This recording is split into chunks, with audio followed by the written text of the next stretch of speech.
Subscribe करें हमारे channel को और बेल आइकन को प्रेस करें ताकि हमारे वीडियो की लाइव डिटेल्स आपको मिलती रहे।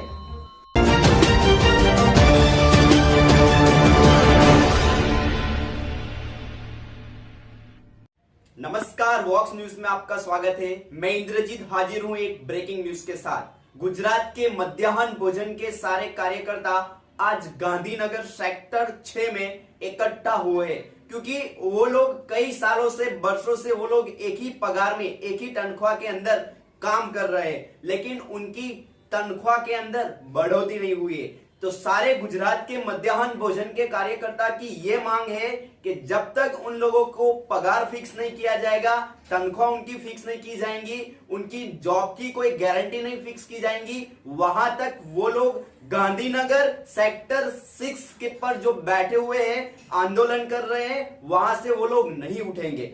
तो हम आज आपको ये दिखा रहे हैं कि हमारी प्रशासन जो निम्न वर्ग लोगों के विकास के साथ साथ जो लोग मध्याह्न भोजन के कार्यकर्ता लोग जो काम कर रहे हैं, अपने परिवार को ना टाइम देते हुए सालों से मध्याह्न भोजन की योजना में अपनी कार्यनीति, कार्यभूमि अदा कर रहे हैं, उन लोगों को पगार सालों से सरकार बहुत ही कम दे रही है। तो अभी कार्यकर्ता मध्याह्न भोजन, उन लोगों का पैशन जो है वो टूट चुका है और वो सारे इकट्ठा होकर गांधीनगर सेक्टर 6 में वो आंदोलन पर बैठे।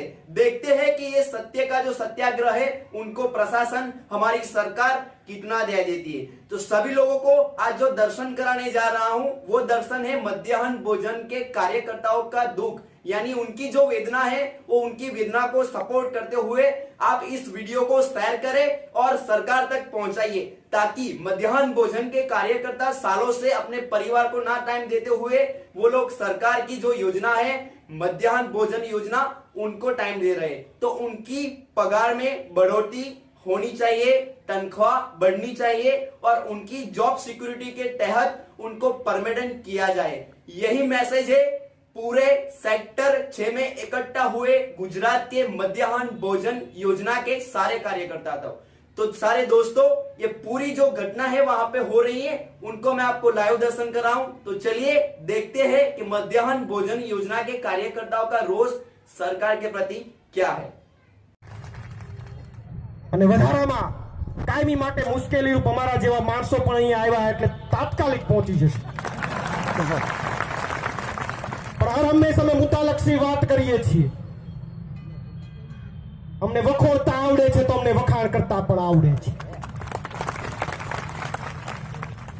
એટલે તાકાતથી આ દિશાની અંદર આગળ વધીએ। સાથે અહીંયા તમારી વચ્ચે ઉપસ્થિત થયો છું તો તમને એટલો વિશ્વાસ આપીને જાઉં છું કે આજે તમારી જે માગણી છે, આજે તમારી જે 100 રૂપિયા પગારની ને આજે બાળકોને 74 પૈસાની વાત છે, એની સાથે મારી લાગણી તો જોડાયેલી છે। મને ખૂબ દુઃખ થાય છે, પણ આજે તમારી સમક્ષ અહીંયા આવ્યો છે તો એટલું પણ કહીને જાઉં છું કે તમારી આ લડતને મારું જનાધિકાર મંચનું સંપૂર્ણ સમર્થન છે।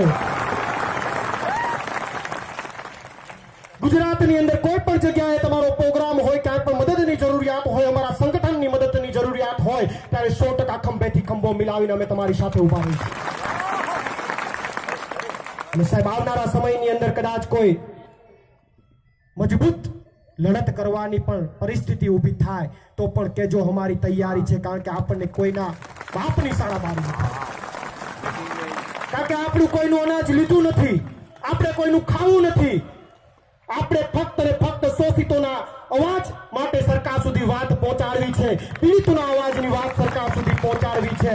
અને એ લોકો તો હવે કઈ એવી હિંમત પણ નહીં કરે, કારણ કે 6 વર્ષથી આ બધી અમે કાયમી માટે લડીએ છીએ, એટલે હવે એ પણ થાકી ગયા છે કે ભાઈ હવે એમાં બહુ માથાકૂટ ન કરો। હા, એ પણ રીટા થઈ ગયા છે ને આપણે પણ રીટા થઈ ગયા છે। એટલે આવનાર સમયની અંદર વધારે મજબૂત રીતે મધ્યાહન કર્મચારી સંઘના નેતૃત્વમાં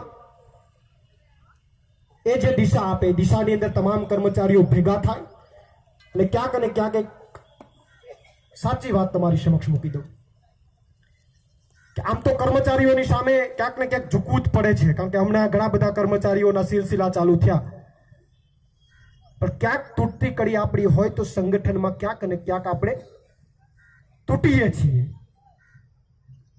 સારી રીતે રાજેન્દ્રસિંહ ચલાવે છે, અન્ય સંગઠનો પણ હોય, પણ આવા સમયે તમામ સંગઠનો ભેગા થાય, એક મંચ ઉપર આવે અને હું તો એમ કહું છું કે સાહેબ ખાલી મધ્યાહન ભોજન નહીં, જે કર્મચારીને લઘુત્તમ વેતનથી ઓછું વેતન આપવામાં આવે છે એવા તમામ સમૂહને ભેગા કરો.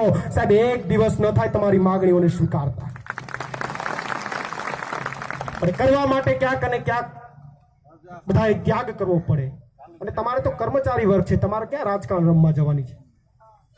આ મોટો થાય પેલું સંગઠન, કદાચ રાજેન્દ્રસિંહ જે છે એમનું સંગઠન મોટું થાય તો કઈ ધારાસભા નથી લડવા જવાનું, એ તો કર્મચારી છે. એટલે કોઈ એક વ્યક્તિ ઉપર વિશ્વાસ મૂકી અને એમને આગળ કરો. અને તમામ કર્મચારીઓ જે આજે એટલી વિશાળ સંખ્યામાં આપ ઉપસ્થિત થયા છો, તો વધારે વિશાળ સંખ્યાની અંદર આપ ઉપસ્થિત થાવ, તમામ કર્મચારીઓને સંગઠિત કરો અને આવનારા સમયમાં જ્યારે જરૂર પડશે ત્યારે હરમેશ અમે તમારી સાથે છે. કારણ કે વધારે પડતી મારી ઉપર જવાબદારી કર્મચારીઓના આંદોલનોની જ આવી છે. ઘણા બધા આંદોલનો કર્યા છે, મેં ખેડૂતોના પણ કર્યા છે, આશાબહેનોના પણ કર્યા છે. મેં તાલાળા રાજેન્દ્રસિંહને પણ ખ્યાલ છે, હું લગભગ તાલાળા 51 દિવસ સુધી ધરણા ઉપર હતો, 41 દિવસ સુધી હું પ્રતિક ઉપવાસ ઉપર હતો અને 12 દિવસ મેં સદંતર અન્નનો ત્યાગ કર્યો હતો. પણ એ લડતની અંદર જો મને પરિણામ મળ્યું હોય તો હું આજે પણ ન ભૂલી શકું કે 12 દિવસ મેં જ્યારે સદંતર અન્નનો ત્યાગ કર્યો ત્યારે મારી સાથે 10 જેટલી મહિલાઓએ પણ સદંતર 10 દિવસ સુધી અન્નનો ત્યાગ કર્યો હતો. અને નારી શક્તિની તાકાતના કારણે, એ રાણી લક્ષ્મીબાઈની તાકાતના કારણે, એ મહિલાઓની તાકાતના કારણે ક્યાંક અને ક્યાંક આ જે આંધળી બહેરી સરકાર છે એમને સાંભળવું પડ્યું હતું. એટલે અહીંયા એટલી મોટી સંખ્યામાં આપ ઉપસ્થિત છો એટલે 100% આનેરી તાકાત છે. આ લડતની અંદર 100% પરિણામ મળશે અને એ દિશાની અંદર તમામ મજબૂત રીતે આગળ વધો એવી પરમ કૃપાળુ પરમાત્માને પ્રાર્થના કરીએ છીએ. વધારે સમય લેવાઈ ગયો છે કારણ ઘણા બધાને સાંભળવાના છે અને એ પછી બીજો એપિસોડ પાછો ફિક્સ કર્મચારીનો છે, એટલે ના બીજા બધાને પણ સાંભળવાના છે ને પછી બીજા કર્મચારીઓ ફિક્સ વાળા મને પાછા રાડો પાડશે કે તમે આ ક્યાં લાંબુ કરો છો. આભાર. ભારત માતા કી.